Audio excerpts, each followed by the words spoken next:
Hello everybody, Bridget Aids with Brigitting the Gap. Thank you for joining me today. Our topic is about back office.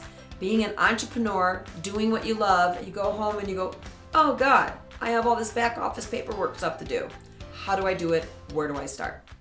3 things that you could do to help yourself be in more control of your business and still fall in love with it.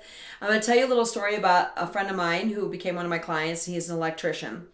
The interesting thing is he loves electrical work. He could literally be out there doing electrical work 18 hours a day, but then he has to come home and he has to do things like pay bills, collect money. He has to do all these things. So I'm going to give you 3 tips that I taught him what to do that he could still stay in joy in doing his craft and his trade. So the number 1 recommendation I have is to get yourself a business coach.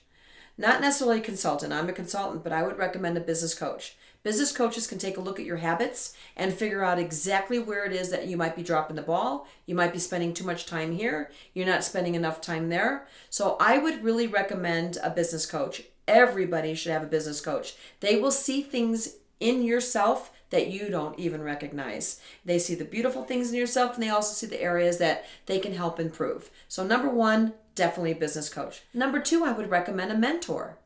That's totally different. Maybe for this gentleman, it was finding an electrical owner, an owner of an electrical company that's been in business for more years than he has, and he was able to work with them. So when he did find a mentor, so much peace came over him because he was like, he could call them and say, I'm stuck in this spot. What have you done in the past? So there was somebody that gave him advice. They know how he feels because they're an electrician as well. And so it was just nice to have somebody to collaborate. Number 3, hire out for help. Bookkeepers, accountants are not as much money as you think. So I'm going to ask you this question. If you're an electrician and you make $200 an hour and your bookkeeper might be maybe $250 for the month, don't you think the 6 hours a month that you're putting into your office, or even more because you don't know what you're doing, you would be able to take those 6 hours, make $200 an hour, but yet spend only $250 for a bookkeeper and an accountant every month?